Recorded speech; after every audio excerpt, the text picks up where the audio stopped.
It was senior year, just a few weeks before prom, when I started to feel like my past wasn't done with me. I had just turned 18. My boyfriend Ethan and I had been together for about 6 months, and for the first time in a long time, I felt safe. The year before, I had dated someone 4 years older than me.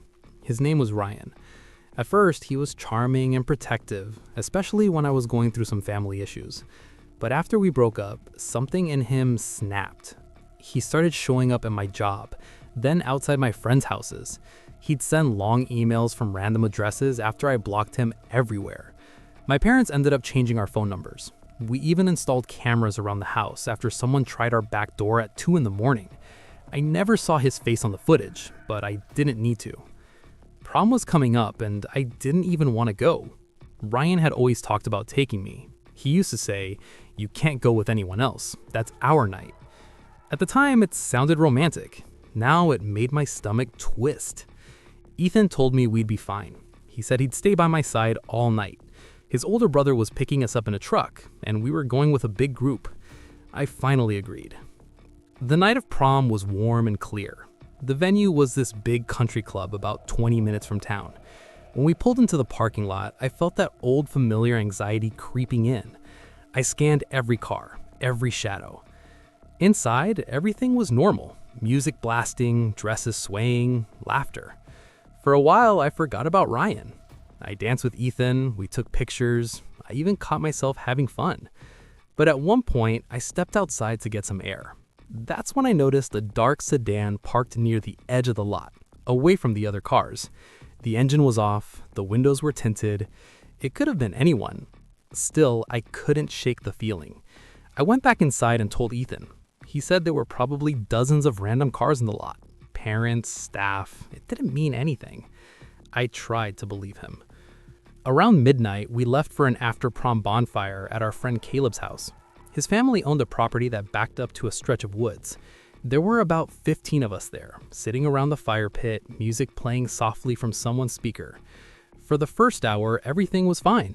Then I got a text from an unknown number. "Blue looks good on you." My dress was navy blue. My heart dropped. I showed Ethan. He immediately called the number, but it went straight to voicemail. We decided not to cause a scene. Maybe it was a sick joke. Maybe someone at prom had gotten my number from a friend.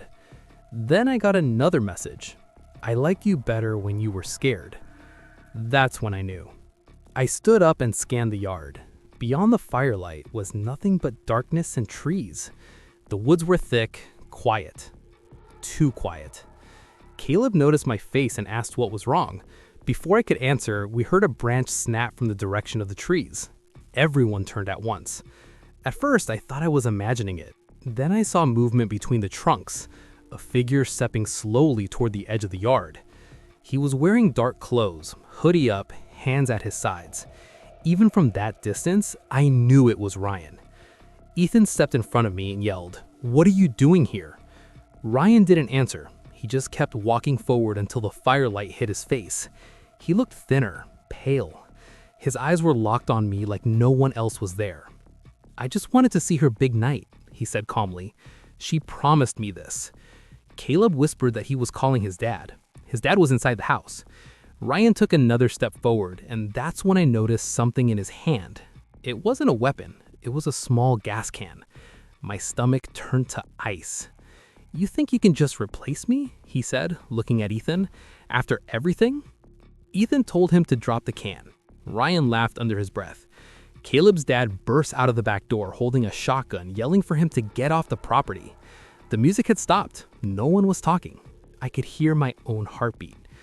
Ryan froze. For a split second, I thought he might actually do something reckless. Instead, he slowly set the can down. Sirens wailed in the distance. Someone else had already called 911.